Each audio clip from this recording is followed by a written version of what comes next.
If you want to see how good your driver is, put them in an absolute tractor. Just put him in a steak. Put him in a steak, sorry, but put him in a steak.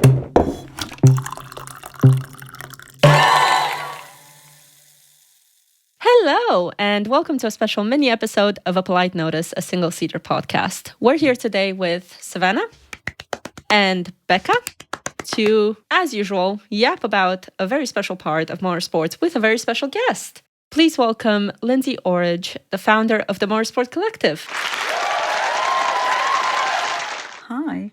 Lindsay has over 20 years experience working as a motorsport brand marketing and communications professional. She has worked across the world with so many different teams and brands to bring the campaigns to life. So Lindsay, hello and welcome to our podcast. Hi, thank you for having me. It was so nice to meet you the other day and thanks for inviting me on. I'm really pleased to be here. Lovely. So this is a question we've asked all of our guests, and by all of our guests I mean the one we've had before. Tell us your earliest memory of racing. Oh my goodness, that's a great question. So motorsport was on the TV when I was younger. When at home it would be on, the F1 would be on the weekend and there would be lots of sport on. My father loved sport, but I actually, and this is maybe going to horrify all of you in one fell swoop, I'm actually not like a motorsport fan. I know that sounds completely insane. Tell me to go away now if you want me to. But I would not call myself a fan of motorsport. I genuinely would not. My earliest memory of racing would have been watching something like F1, probably Michael Schumacher, early Senna days, things like that, back in the early 90s, I suppose, late 80s, early 90s, and seeing it on the television and being like, cool, yeah, that's cool. But I was a real tomboy, still am, don't tell anybody. And I loved cars. Driving and cars was my thing. And that was our thing in our family. We had lots of cars. My dad loved cars. It was the kind of thing that we bonded over. So I loved anything to do with cars. And then so obviously racing kind of became as part of that. But the reason why I kind of ended up doing what I'm doing is because I remember seeing that when I was younger, but also because I grew up where where all the racing took place. I grew up in Buckinghamshire. So, half of Silverstone Circuit is in Buckinghamshire, the other half's in Northamptonshire. So seeing racing on the television as a child, it wasn't that unusual to have people who worked in that industry like around you. It really, really wasn't that unusual. So I don't think I've got a specific memory. I actually do vaguely remember probably seeing it on the news and not live, but Michael Schumacher having his terrible accident in the 90s. Because I remember quite distinctly thinking, why have they put that large sheet up? And why is there someone holding a sheet up to cover him? And I remember just seeing his hand sort of raising up at one point and thinking, oh, okay, I think I understand what's going on. I was probably 9 or 10 or something. So that's probably one of my earliest memories of racing. But my father actually used to go to the Formula One quite a bit, corporate guest stuff. He worked for British Telecom, which is the sort of big telecoms company in the UK. And as a result, because he had a lot of customers that were in the entertainment industry, EMI Records, and people like that. So he ended up, at F1 and Paddock Club and things like that over the years and doing all sorts of different things. So yeah, it's funny because I don't ever remember thinking, oh, I'm an F1 fan or I'm a motorsport fan. Always a fan of cars though. I still have too many cars. So yeah, that's the fandom for me. It genuinely is. But it's sort of spilled over into motorsport. Sorry to shock you all. It's fine. Not everyone can be a fan of motorsports, I guess, particularly when you work with it. Yeah, I've said this before, and I think it's really... I meet a lot of fans who want to work in motorsport, and whilst I would never discourage anybody wanting to work in it, because it's a fabulous industry to work in, it's really exciting, it's given me an incredible career. I've been all over the world, I've worked with amazing projects and people and, made literally like family, lifelong friends who are family. And I totally admire people wanting to come and work in the industry because it seems so wonderful and exciting and everything from the outside. And it is, don't get me wrong. But also, sometimes just being a fan is fine. Just being a fan is fine. It's actually okay. You shouldn't always want to have to kind of break into it. I think I said this on stage when we were talking at the weekend at the Girls Across the Grid event, was that I was a big fan of Disney when I was a child. And we used to go a lot to America and spent a lot of time in Disney World and Disneyland. And I really wanted to work there. I wanted to be an Imagineer. I wanted to be the person that came up with the cool ideas that inspired their theme parks and their resorts and things like that. And I actually got quite far in the process of looking at how to do that. And just before I applied for my visa, I was 16, basically. I was like, see ya. I was going to leave school and gone. I didn't care. I didn't want to do uni or anything like that. And I never went to university. We actually went for our last family trip to Disney World. And one of the rides broke down whilst we were on it, and we got kicked off of Pirates of the Caribbean and exited through an emergency exit. You know, there was a bit of scenery moved out of the way and we all got channeled off through this bit before, I don't know, something went catastrophically wrong. And there was a pirate dressed up in the back just having a cigarette on a barrel. And I thought to myself, I think I've seen enough already. I think this might ruin my childhood if I imagine seeing Mickey Mouse taking his head off at the end of the day. It almost like traumatised me there and then. So I thought to myself, maybe I don't want to see how the sausage is made because I might never want to eat sausages again. And I very promptly thought, nope, that's me done. And I never applied for the job. I never applied for my visa or anything like that. I just kind of thought, oh, I'll find something else to do. So it's a funny old world, how things work. So I do have a question just to kind of piggyback off of what you said about, you know, you're not necessarily or exactly a fan of motorsports, but that you grew up with it from your father. In this day and age, would you see yourself taking the same career path that you took back then? So if I was a bright and bushy-tailed 17-year-old now, would I be looking to go into F1? Do you know what? I don't think I ever really intended to end up here. Again, like, I know that there's probably not the inspirational story that everybody wants, but I probably wouldn't. If I wasn't doing the job that I've done for the last 20 years and, you know, businesses that I've run myself, I would probably be working in film and television and production. That was the kind of other route that I wanted to go down. And in a weird way, most of my job has kind of ended up crossing over into that world anyway. I do a lot of film and TV consultations and content and things like that, which obviously ties in all those same sorts of skills. But I don't actually think I probably would be now. It's hard to kind of pick yourself up from 20 odd years ago and put yourself down now. I actually think it's a lot harder. I think I'm very, very lucky. I was the last generation that didn't really grow up with social media and things like that. I didn't really grow up with anybody telling me that I couldn't do anything. But I also didn't really grow up with seeing many female role models in this sport. I mean, the first thing that I did do, which was doing some work experience at Silverstone, was working with Claire Williams. But I genuinely, and I mean this in the nicest way possible, I didn't think to myself, oh, amazing, I'm glad I'm working for a badass woman. I was just like, cool, I'll come and do some work experience. I actually wouldn't have cared if that was a guy or not. It really made no difference to me. I don't think I would approach it now in that same way. I mean, you couldn't. You literally couldn't just pick up the phone and ring a major international circuit and say, hi, I live just down the road. Do you want some free work experience? And for them to go, sure, do you want to just turn up tomorrow at 9:30? I was like, okay. And I did. And I just kind of never left. And that kind of got me my foot in the door. It really, really was not intentional. My goal for doing that work experience was, I don't want to be bored for 6 weeks doing some really boring work experience program. And a lot of my friends who were on that college course at the same time when I was 17 were going off to do really boring things. And I just thought, if I'm going to spend a summer doing something, I do not want to be bored. So I just thought, okay, cars, it had to be something to do with events. And I was like, Silverstone, ring 'em, done. And literally, I ended up being there for about 6 months. So yeah, completely by chance. But I don't actually think I was ever actively pursuing it. I actually wanted to do something that was creative and had an output. I like creating things. I don't like working on things where there's no final product or output. It bores me to tears. So I think even back then I knew that was how I wanted to kind of, I guess, start my career, but I wasn't thinking about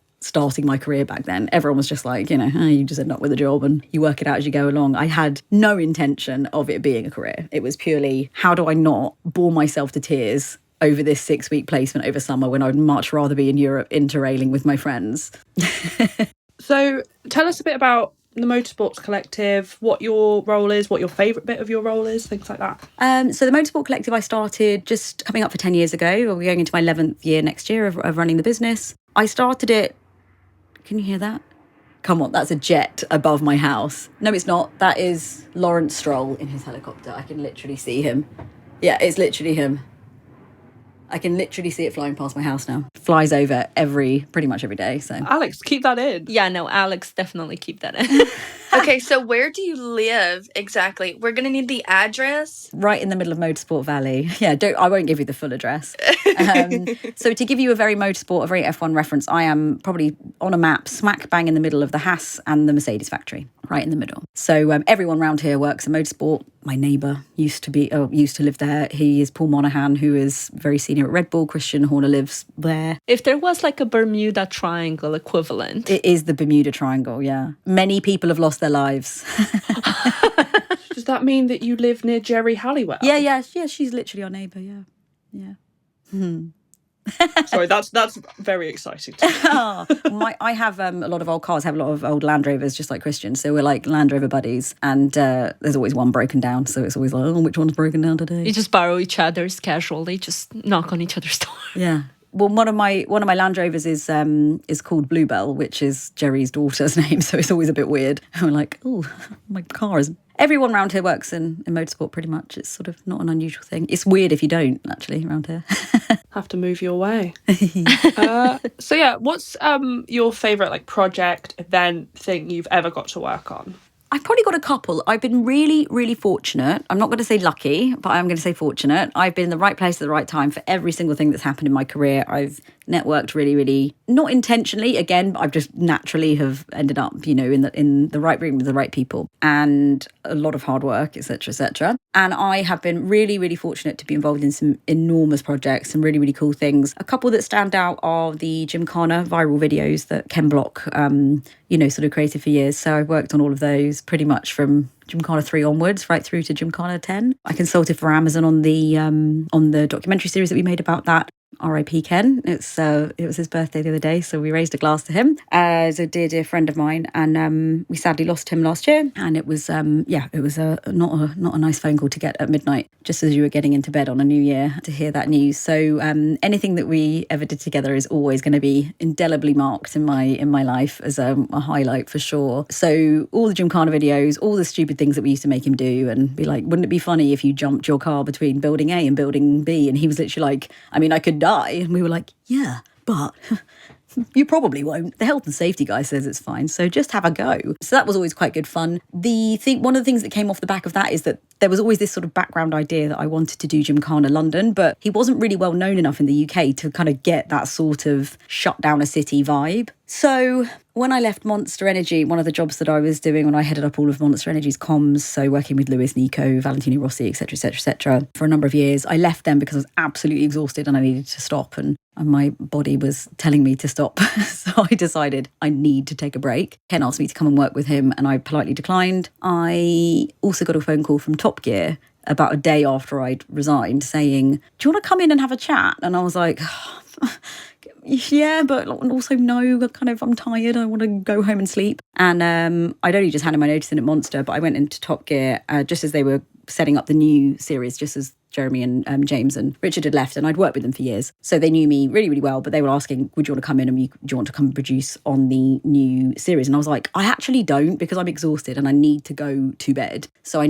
genuinely, my body is almost killing me inside out. I need to stop. But I've got an idea for you. And they were like, okay, fine. And I said, why don't we do Gymkhana London? Like, as a joke, basically to get out of the meeting. And they said, sure, let's do that. And I was like, I'm going to have to do this now. So we, about, sort of however long it was, 8-10 months later, we shut down London. Sorry to swear if I'm not allowed to swear, but we pissed off the whole of London because we shut down like Westminster Bridge, Westminster Cathedral, Canary Wharf. Obviously, there was an incident where he did some donuts near the cenotaph and a photographer took a picture and it looked like he was doing donuts very close to the cenotaph, which is a very well-respected war memorial in this country, and he wasn't really doing anything wrong and he wasn't doing what the Sun said he was, but they put it on the front page and all hell broke loose. So I it was kind of my fault that all that happened. That was definitely a highlight, and it was probably one of the most mentioned things in all of Ken's obituaries around the world, of like, do you remember that guy who like shut down London? And I was literally like, ooh, sorry guys. So that was a pretty cool project to be involved in. And then I would also say, in terms of like F1 stuff, working with Lewis for quite a long time, I started at Monster. My first event at Monster, and like pretty much my first day for them, was his first day at Mercedes when he joined. And kind of like when I was working with Ken was the new guy at Ford and I was the new girl at Ford. I was brought in at the same time as he was brought in, and they were all like, we don't know what to do with this guy. And he just kind of got lumped with me and I got lumped with him, and we fell in love and became best buds. And then when Lewis joined Mercedes, I had just joined Monster, and they said, oh yeah, we got Lewis joining, do you want to go and do this first event with him? And I was like, okay, fine. So I literally hustled up to the BRDC Clubhouse at Silverstone, and we'd got this plan to shoot some content with him, which was, if you could ask Lewis Hamilton a question, what would you ask him? And we gained all these questions from social media. A lot of them had to be heavily edited because a lot of them were about Nicole Scherzinger. And I quickly removed those ones. And we sat down and we just shot it. And like, before we shot it, he was like, oh, hey, you know, and I was like, hey, I'm Lenz, like I'm new. This is my first day. And he was like, oh, same here, my first day. I was like, great. I don't know what the fuck I'm doing. He was like, me neither. So we just kind of made it up as we went along. And we forged quite a really good partnership there. It was really, really lovely. We had a good working relationship, which allowed me to probably get more out of him than anybody ever had before. And Mercedes probably rued the day that I joined because we had contractual obligations of how many days we had with him and how many hours we had with him and all those sorts of things. And I think we blew through that in the first few months. He was just excited to have a partner to work with that he actually really enjoyed working with, and actually did the personal deal with him that still exists to this day, even though Monster have left Mercedes. They went to McLaren this time last year. They announced that, and that deal with Lewis still exists, which I have written down somewhere in probably my files over here, that I scribbled on a piece of paper in the back of a garage in Monza, and I said, why don't we just do this? And he was like, honestly, let's just do it. And I was like, okay, fine. And then the lawyers sent him a contract, and the rest is history, I suppose. So yeah, lots of things. I mean, I could probably tell you 50 more. They're all special and they're all lovely, and I'm really, really privileged to be part of those things. And I know how lucky I am. I know how fortunate I am. So growing up, my dad worked for Ford in their internal infrastructure, IT infrastructure department. So we used to get those videos emailed to us. Yeah. Whenever they came out. Everyone who worked for Ford, we used to call ourselves the Ford brats because we were all kids of people who worked for Ford. We were obsessed with those videos. Yeah, they're really fun. Loved them. I could probably recite half of them by memory. Oh, I could tell you some really bad, naughty stories from behind the scenes. Once we've stopped the recording. Absolutely. So yeah, loved Ken Block. I was heartbroken to hear about him passing away. Obviously his daughter Leah is making really, really amazing headway as a woman in motorsport, so it's lovely to see that. But yeah, that's such a cool thing to hear about. Yeah, he was a lovely human. I'm literally sat here, look, I show you, this is literally I look at him every day. This was from the funeral. This was given out at the funeral. Yeah, it was one of the hardest days of my life. It really, really was. He was like a sort of surrogate daddy to me, and I also lost my father a number of years ago, so he stepped into that role a little bit. And yeah, I miss him every single day. Every day. I was looking at some pictures earlier trying to find something and found some stupid pictures of us being idiots behind the scenes that always make me smile. So yeah, he is someone I miss a lot. I have a fairly strong memory of them putting one of his cars in the lobby of my dad's office. Which office was he in? Worley. He was at Dagenham Engine Park for a bit. Yeah, I lived in Brentwood. Yes, so did I. And I was at Dunton. I worked out of Dunton where the Ford Motorsport team was. Oh, yeah. So he worked separately between Worley and Dunton for a while, and then he was based completely at Worley, and I think they put it in the lobby at Worley. That's it, in the main reception. It would have been one of the Fiestas or one of the Focuses. Yeah. I remember walking up and meeting my dad after work and looking through the glass oh, wow. Oh, so and just nice. trying to figure out how is this different from the Fiesta my dad picks me up from school in and things like that. Yeah, very different beast. Very. A lovely man. I miss him dearly. I bet. Oh wow, that's such a cool thing to have been a part of. Wow. Yeah, I'm very fortunate, yeah. But he tried to get me to go and work for him when I left Ford. So I worked for Ford when he joined, became thick as thieves, just ran around the world together for, 10 months of the year. And then when we all lost our jobs at Ford because their motorsport budget got pulled, we all kind of got hoiked out of there overnight pretty much. And he was just move to California and come and work with me. And I was like, I wasn't really in the right place to do that at the time. And he never forgave me. But what happened was that I then ended up going to Monster because he was a Monster athlete, obviously. And I'd worked with a lot of the Ford and Monster crossover athletes. And they basically said, he said he's tried to employ you. You won't take the job. We could definitely work with you. What do you want to do? And how much do you want to get paid? And I was like, I mean, I can do this. And I kind of need this much money. And they were like, great. Do you want to start next week? And I was like, oh, no, fine. So I've never done an interview in my life. Never, ever. I would not know what to do in a job interview. I genuinely wouldn't. And trust me, you don't want to. Right, it sounds horrendous. I also wouldn't survive if I had a real job. I genuinely would not survive in the real world. I'm a complete, I would just shrivel up and die immediately. But no, I've always been in the right place at the right time. Got to know people on a really authentic, genuine level, not just hey, give me a job. Just been oh yeah, I can get that done for you. All sorts of things that have just randomly cropped up over the years. And then someone's gone, oh, we could really do with somebody that could do X, Y, and Z. And someone's gone, Linz. And my phone has just rung. It still just happens to this day. I don't advertise what I do, really. I don't really shout about it. I kind of just get phone calls, or someone will go, oh, someone said that I should speak to you. I need a Lindsay Orridge. And I'm like, okay, well, I am the only one in the world called Lindsay Orridge, so I suppose that's me. So yeah, I kind of end up getting into all sorts of scrapes. I've got many a story, that's for sure. Okay, and you have, you've mentioned that you've been in motorsports and that for a long time, over 20 years. For women, especially in motorsports, the format has been changing several times for women to try to get them more interested in motorsports, to try to get them more active in motorsports. I know some female drivers have came out against Formula One Academy. I wanted to know, with your experience and with you as a female, how do you feel specifically about Formula One Academy, and what do you think they're doing right and what do you think they're doing wrong? I think that Formula One Academy is probably overall a good thing. Don't necessarily think it's the right way of doing things. To me, it feels like removing people from an existing ladder, which is the motorsport ladder is super important, like it is with any sport, junior football, going through the leagues, being scouted, being spotted and going up through those sorts of systems. To motorsport, it's really important. And I feel like it might be a misstep to remove people from those existing ladders like F3 and F2 and then putting them into a separate series that then doesn't have a natural link to come back in. The prize for F1 Academy isn't, ta-da, you've got a fully paid XYZ seat. There's still a lot of obstacles in the way. And I think it's probably good that it exists in any form. I think it's a much better version of what W Series was. I don't think W Series had the right strategy. I don't think they had any way of actually letting it stand on its own 2 feet. And that's exactly where F1 Academy, I think, is now. And I think they're realising that if you look at the calendar for next year, for 2025, it is all markets that they know that they can probably get more in terms of partnerships out of. That's the sensible thing to do. They're not going to Silverstone because why would you when it's probably going to be harder to get partnerships? People excited about partnerships in the UK, why not go to Miami? Why not go to Jeddah? Why not go to Las Vegas? It does make a lot of sense commercially. And I think that, again, is going to be their sort of same issue of how do we allow this championship to fund itself, essentially, through partnerships. That doesn't happen overnight. It also doesn't universally happen just because it's women.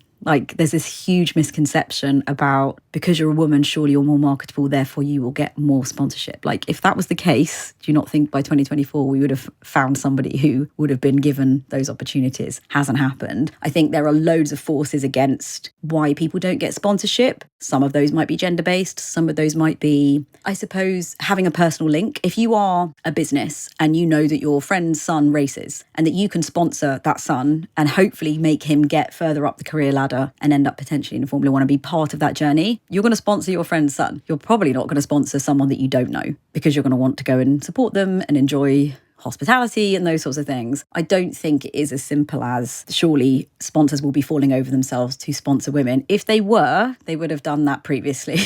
They really, really would. I don't mind that it exists, but I really hope that we get to a point where we don't need those things as a kind of jump starter. I know we need to do it in order to raise awareness and attention, which is probably step one in the process, but I don't think it is the only solution. I think it's more important to encourage women to be fans of motorsport, genuinely. I genuinely do. I think there's only so many people in the world that are ever going to want to be motorsport drivers, male, female, from any country, any background. It's probably much more important to encourage women to see themselves as fans in spaces where they don't traditionally feel welcome because it is very male dominated, or equally in industries where it doesn't look like there's many people that represent them behind the scenes if they want to work in that industry. I think that's actually probably more important than trying to hunt down the one person in the world who might end up making it to F1 who happens to be female. Okay, I have a quote that you once said. You said, "You can't prove that you have the skill to be an incredible driver behind the wheel if you can't get behind the wheel." Now, with us obviously talking about Formula One Academy, where do you think specifically the change starts? I know when Lewis Hamilton was coming up, and now he has made a lot of changes for motorsports and for Formula One. And like you mentioned with the W Series or for Formula One Academy, where do you think the changes should be made to get women into Formula One? I think it is just a numbers game. I genuinely do. I think the more women or children who are female who start at the bottom of the funnel, essentially, or start at the top of the funnel and eventually come out at the bottom of it, it is, if you imagine that at the moment, if there's 5 girls out of every 100 of people who actually start karting, for example, if 5 of them are female and 95 of them are male, the likelihood is that not even one of those people will come out into some form of professional motorsport. It's incredibly there's only 20 jobs in the world in F1.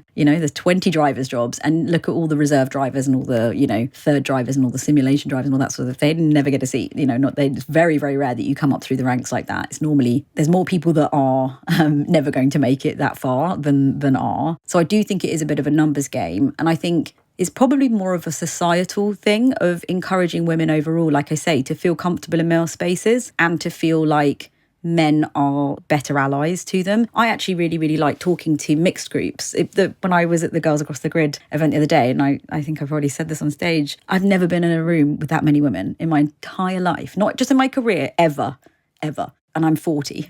So it was actually quite overwhelming. And I quite like to speak to mixed gender groups because I think that I don't have anything against just talking to female-only groups, obviously. But I think the importance of getting men to understand why they should be helping women to get as far as they can is probably more of the solution than we would maybe like to admit. Obviously, inspiring other women and encouraging other women and giving women opportunities is a huge, huge part of that. But I think when you look at that from like a societal point of view, if more men were willing to support women in a really positive manner across all aspects of life, whether that's a woman walking down the street alone at night or someone that you work with or someone that you're related to or another fan in the pub watching the F1 or the football or any part of society, if we had more male allies in that way, I do think that would make it easier for women to see themselves more comfortable in male-dominated spaces. I really, really do. I think I'm incredibly fortunate that I don't feel uncomfortable in male-dominated spaces, probably because all of my friends growing up were boys. I was a tomboy. Most of my friends, even to this day, it's probably actually only in the last few years that my friendship group has become almost 50-50 male and female. It has always been more male than female. And I've always worked with men and I have no problem with it. So I don't feel uncomfortable in those spaces. That's not to say that nobody else feels uncomfortable in those spaces. I think I'm just very fortunate that that's the sort of person that I am and how I grew up. And I think if we can genuinely make women understand that there isn't a us versus them, that it has to be a we're all welcome and everybody is welcome, that we can foster more of that, then that might actually help on the top of the funnel, getting more people into those spaces. That means that more of them will come out at the other end as well. Tell us a little bit more about where we can find more of you, your podcast, more about you. In my garden, probably. Yeah, I am doing nothing to do with motorsport. I don't even watch at the weekends. I won't be watching Qatar this weekend. Like, I'll be out. So you have free time on Sundays? Wow. Tell us what that's like to not have to watch it. No, I go to races, right? So I go to races and I'm not watching what's going on track. I mean, I might see the cars off or I might be in the garage during the race, but I largely have no idea. Or if I do, I know what's happened in at the beginning, and I probably know what happened around lap 30. And then I will know what's happening in the last 5 laps because I will be running around doing other things. I'm talking to people. I'm also sneaking down to the paddock to have a glass of wine with my mates. Lap 3. Bin wines. We always go down for bin wines at lap 3. So if you ever can't find anyone that you're looking for in the paddock, look behind a bin and you will probably find me with a bottle of wine that I've pilfered from Paddock Club and some plastic glasses.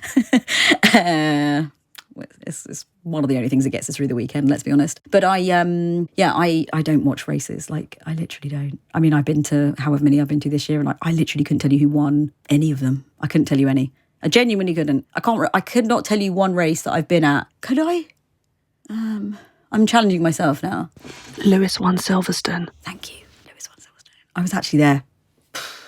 Couldn't tell you. You might want to send that congratulation text. Yeah, exactly. Yeah. Well done, bruv. A week later, he's like, for what?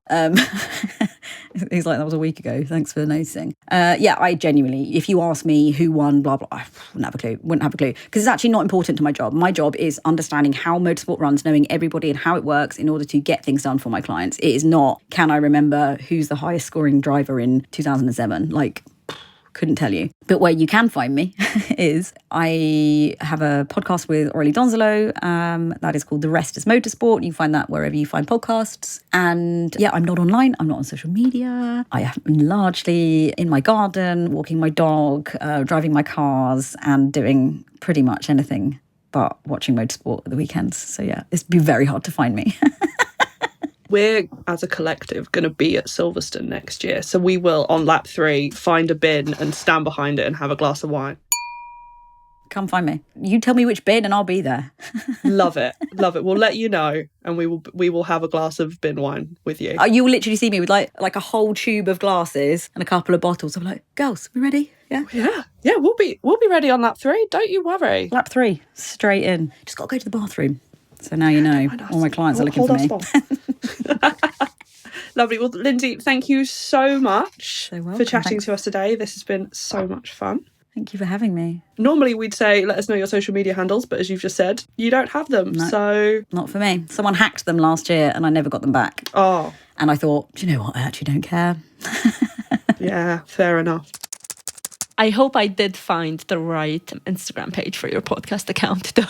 Oh yeah, I This don't even know what it is. I don't have access to it, so I wouldn't have a clue. It does mention your name, so if it's not the right one, we should really flag these guys. Yeah, just look up the Rest Is Motorsport, and then you'll find. I'm sure if you Google that on a podcast. What am I talking about? If you search for the Rest Is Motorsport podcast, you will find it on any podcast app. I'm quite confident of that. And we will pop it in the description Yeah, of wherever thanks. you are listening to this to. Thank you. Thank you, Lindsay. Yeah.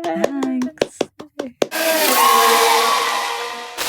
So that was our interview with Lindsay Orridge. Thank you so much for chatting to us, Lindsay. We really appreciated it. We got some great insights. I still can't believe she worked with Ken Block. That's so exciting. I'm still fangirling, honestly. Like, her experience blew my mind. I'm not even joking. What an incredible career to have had and just guide yourself through. Exactly, without even planning for it. Mind that she's not even a fan, and she just basically found the opportunity. So, for everyone who would like to work in motorsports, it's not planned most of the time. You just need to put yourself out there. And it's also not impossible. Exactly. We got a little bit of hope out of it, even for ourselves and our little podcast. So we're very happy with it, to be honest. Now that we've had another weekend just go by, let's talk a little bit about Las Vegas and let's look forward to Qatar. Yay! By the way, Yay. FP1 was just done, so we have a really nice podium so far with a Ferrari.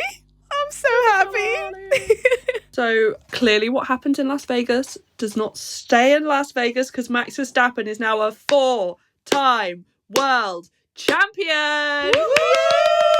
Woo! I am so happy. I know he had to fight a little bit harder this year than he did last, but I don't think anyone can say that he did not absolutely deserve the championship this year. Period. He absolutely earned it. He just that P17 to 1 in Brazil solidified it. honestly. And he even said himself that that's the one moment that he knew he would be able to take it home this year. So Yeah, absolutely. we're all very, very happy with his performance. And congrats! Especially after all what he actually endured this year. I've seen a post on Instagram saying this, that the first world championship he got was for himself, the second for his family, I guess the third was for his fans, and the third one was for the haters. So I'm actually happy with this one. Do you mean the fourth one? Sorry, the fourth one. The fourth one, The fourth one is for Sebastian Vettel. I was going to say that the fourth one was actually for his new cat. Oh, It's for Donut. Donut. It's for Donut. oh, okay. The new He edition. can't pronounce Donatella. Basically, we all know that GP's basically doesn't like that cat already. So, GP, please spare the cat. He has a grudge because the cat wasn't named after him. Oh, yeah. That's the grudge. Max needs to get another cat now. Yeah, at this point, yeah. GP deserves some recognition, yeah. We will name a cat after you, GP. Whichever one of us gets a cat first. Any breed you want. You can be picky. So I think Vegas was a really fun race. Over marketing of it aside, as a spectacle, I think the Las Vegas GP did a really, really good job. I really enjoyed the race. As a Carlos fan, Imane, you can join me, felt a little bit attacked the last few days. Carlos was not told to stay behind Charles. He was told to not put Charles under pressure, which is a different thing when you overtake someone safely. Again, any Charles fans, whoever's gonna come out on us and tell us that, oh my God, Charles was right, keep your opinion to yourself. Thank you very much. It's a good thing Sav is not here for Exactly. this one. Yeah, exactly. But even Savannah has agreed with us, I feel, about this. Carlos drove a great race this weekend. 100%. If you want to be ahead of your teammate at the end of the race, out-qualify them. That's it. And to be fair, he had issues. Like, they didn't allow him to box. He was requesting to go to the pit. No one allowed him to go. So he had to do his own strategy. That's why, my man, hats off to you. I'm still slightly surprised that he didn't get a penalty on that Driving on the white line. pit lane, Yeah. not entering the pit lane situation with Lewis. I've read a few people give takes about why he didn't. Yeah. I personally still think it feels a bit dodgy that drivers can do that. I'm sure if Mercedes would argue that they wouldn't have boxed Lewis at the time they boxed Lewis if they saw Carlos pit. Or hadn't seen Carlos pit. I know that every track has a different layout and where the pit entrance and exit is defined slightly differently at every track, but it still feels wrong. I get what you mean. I've also seen some posts explaining why, and sometimes they said that drivers are briefed before the race on what's right to do and what's not. And this race particularly, they didn't tell people that basically if you drive on that white line on the pit lane, it's wrong. So I guess that's why they gave him a bit of the benefit of the doubt in this case. But to be fair, it's still, it's still a grey line on either he should get the penalty or not. I think all this is showing is that we need to bring back televised driver debriefs so that we can all understand what was just, because I'm sure that was brought up if they had a driver's debrief. 100%. Well, if we could hear Charles on the radio saying all of those demure words, I'm 100% sure the debrief would have the same level of demure language. I feel like despite Carlos's time at Ferrari coming to an end, even when the season is going to slowly wrap up in Abu Dhabi, I know we're all trying to mend our hearts a little bit. 2 races to go! While the end result was really good, it could have been even better if he was actually fully backed by his team in a way. We do know that we've seen that relationship between him and Ferrari, between Carlos and Ferrari in particular, kind of chip away a little bit ever since it was announced that Lewis is going to join in. However, when you know you still have a good driver for the rest of the year on the grid, and you've seen him prove himself over and over again over the driver that you're choosing to keep, who's Charles in this case, just make him feel a little bit of at home for the rest of the year as much as you possibly can. Don't tell him to hold off at the very last minute when you see that he's putting the performance in and he's getting the best out of that car. Because number one, there's one more championship left, which is the constructors one. And Ferrari is still very competitive. Exactly. And you've said over and over again as a team that you want to get that one as well, and that's your next focus, because the driver's one was obviously not going to happen after this weekend. So show some support behind him. He's doing really well. He executed the race incredibly. He showed support for Charles in the past when Charles was ahead of him, and the best he could do was just hold off the rest of the grid as much as possible to help him get even in the top 1 to 3. Just be a bit nicer. Be a bit more caring. Please, just for 2 more races. That's all we ask. I think that, Charles is a competitor. And in those competition moments, I totally get letting out your frustrations a bit. I saw in the media pen for Qatar, he said that he and Carlos and the team have had a discussion about it. They've moved past it. I think we as fans sometimes overanalyze what people are saying. There was that moment in, I think it was Mexico, where it looked like Charles vaguely ignored Carlos as he walked past. It's like, just leave them alone. The media. The headlines. These millionaires do not need you to white knight for them. I've said this so many times. But we need them to buy us the cheap penthouse in Monaco. Yeah, we do need them to buy the small penthouse in Monaco. Good point, Imane. Thank you. Sponsor this podcast, please, and thank you. Lavazza Coffee, sponsor us. Leclerc's ice cream. Leo Leclerc. He's got more money than we all do put together at this point, so... Honestly, his face had his own sneakers now. He's living a more pampered life than I ever will. But on a more happy note, Mercedes. Yeah! It's a Mercedes!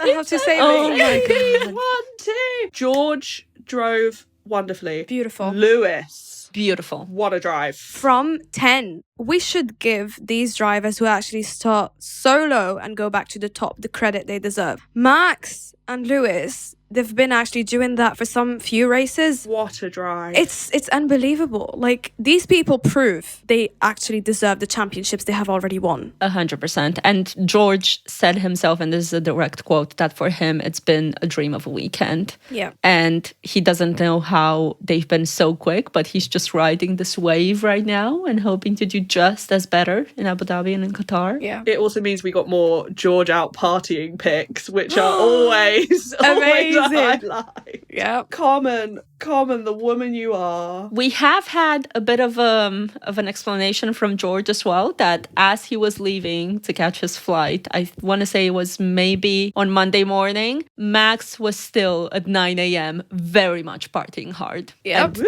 whoop. I don't blame him. Didn't even notice George walking past him. The Dutch blood. George came back to the UK and started frolicking in the snow Exactly. in his Tommy Hilfiger. Tommy, if you're hearing this, you know what to do. Now, I just want to highlight this because while this past season hasn't always gone to plan for Mercedes, I'm really hopeful that since they've shown such dominance in Vegas, it just suggests that the car does respond a bit better to cooler conditions. And we've just heard that it's not as warm as we expected it to be in Qatar. It's actually freezing. So hopefully we see a very good end of the season for Lewis as well. And I really want him to wrap up this final year at Mercedes with a nice little sparkly bow on top, if you will. Just something that the team will praise him for a little bit and something that will make a very long and heartfelt hug with Bono. Aww. So yeah, FP1 in Qatar just wrapped up about an hour ago from when we're recording this. George Russell finished 8th. Lewis Hamilton finished 10th. Obviously not the best, but it's only FP1. We've got plenty of time to adjust. We're not in part firm yet. But Ferrari has done well, so I'm quite happy. Ferrari and McLaren have done really well. So at the moment, the podium we would have would be Charles Leclerc on the top step, Lando Norris, then Oscar Piastri, with Carlos Sainz stood in the corner in 4th. Yes. Hoping for him to jump up in the sprint. Hoping for him to jump up a bit, but, you know, I'm a bit biased. So is How Mom. do we think, given all of this, what has just gone down in Vegas and what's hopefully about to go down in Qatar, very similar to the podium that we're currently seeing? What are our hopes for the constructors? How do we think the season will wrap up? Because I have my own little hope, and we all know what it is. Yep. Yeah, you're outnumbered here, babe. I am just so happy that we're getting a championship battle that's going to go down to the wire. Ferrari made some great strides last week with their 3-4. Yeah. Wonderful to see them making up some good points there. You know whom I'm excited for the most? The Haas, Alpine, and RB. That mid-season, mid-table battle. Oh my god, that's going to be very nice to watch, to be fair. I know after Brazil we were all joking that Alpine made themselves $50 million, but, you know, Alpine! anything can happen, anything can change. The Barbie car. The French money. I was out there saying that the Barbie car was fast, and then the Barbie car for Pierre Gasly gave up. So Could we just shout out the fact that Pierre, and fingers crossed that this will actually happen, I really hope this is true for him, but by the end of the season, he will be the only driver 0 not to cost his team a single cent in car repairs. 0. And we did look into this a little bit before we started recording this. The DNF that just happened this past weekend, that does not count. That wasn't on him. That was actually It was an engineering fault, not him slamming it into a wall. Technical. Yeah. a little bit of a technical issue. But that achievement is amazing. The French, Imane. Finally, something out of them.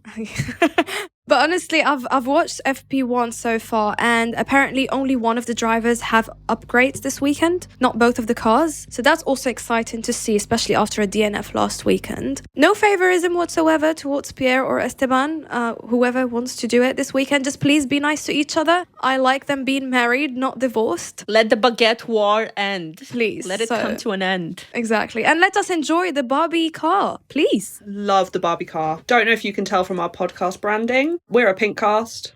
That might or might not be my fault.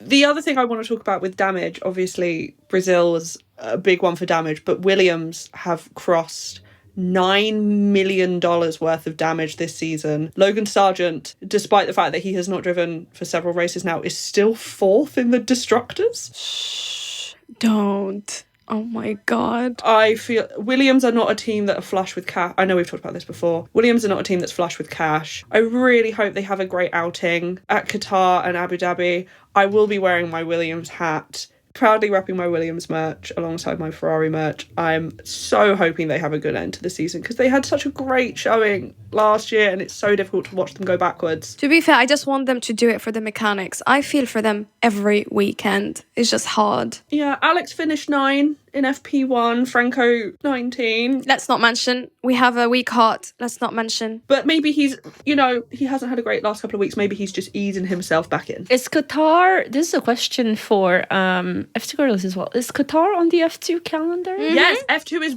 back, baby. We have an F2 race this week, which is why when there was rumours of Ollie Behrman taking over for Nico because he had a cold, I was a bit like, no, because I want Ollie to actually race in F2. Also, not only do we have an F2 race, what else do we have? There's one last race. F1 Academy. F1A. So, F1 Academy is back this weekend. They are racing in Qatar and they're also racing in Abu Dhabi at the Yas Marina. So yeah, really exciting to see what the girls do. Follow up from my little Barcelona thing, the F1 Academy fastest lap for this year at Barcelona was 0.05 of a second faster than the F4 fastest lap. So those girls are as good as an F4 driver, proven by numbers. Please get them the sponsors. With plenty of winners and a few, I don't want to say losers. Not winners. Yeah. Not winners. There we go. Walking away from a very action-packed weekend in Vegas and the very famous race in Sin City. I love how you say the word Vegas. Vegas. I don't know how Vegas. to say it. Vegas? You kept saying Vegas. I say Vegas and you say Vegas. Should I say in French? Las Vegas. Oh, ooh la la. Le baguette. La, don't forget. I said I'd learn by episode 20. This is only episode 4. So... Yeah, Qatar is looking like it'll have a lot of fun stuff for us in the bag. Cannot wait. To be fair, I'm liking the pictures already. If you guys see the pictures in the F1 account, the sunset in the background, oh my god. Sunset lap? Sunset lap? That's it. I'm sold. That's it. And we're going to put a poll under this episode if you're on Spotify. Does the circuit in Qatar look like a cat, as Dan seems to think, or does it look like the hat that Feathers McGraw wears to turn himself into a chicken, like I think? Please vote below and vote for Feathers McGraw. Vote for the cat. Look at it. It's the cat looking back at its tail. What are you gonna wager, Dan? What are we wagering? Who's gonna... I will get you another Williams hat. I'll have 3. I will get you a piece of Franco merch when they actually make some, or failing that, a piece of Lewis merch when he moves to Ferrari if you want. I'm happy. So please vote. Show us whom you're supported for. Please vote. And vote for, I don't know why I'm pointing, like people are going to be able to see what we're doing. Get me that Lewis or Franco merch, please. Come on, I need a third Williams hat. Maybe this one will be good luck. It will be good luck, this one. So, thank you everyone for tuning into this episode of A Polite Notice podcast with our special guest, Lindsay Orridge. We hope you enjoyed it. Don't forget to like, subscribe, comment, and follow us on Instagram and TikTok at A Polite Notice Pod. Now, on a more exciting note, voting is now open for our 2024 F1 Season Awards. We made these ourselves. They're called the Giggies. Check out the link in our Instagram bio or Linktree to cast your vote in fun categories like the Frugos Hamilton Overtake Award or the Max Let Checo Fru Please Award for the most memorable drama within a team. See you next time. Bye-bye.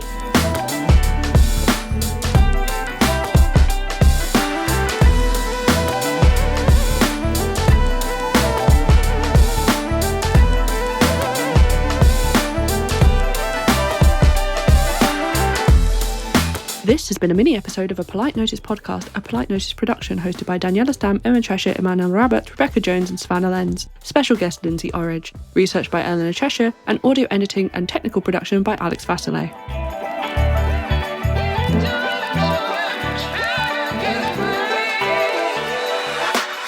Alex, you can remove all of this. We're so f***ing unhinged. Edit that out, Alex. Right, Alex, don't use anything related to boobs or penises as an outro, please and thank you. Use your comments.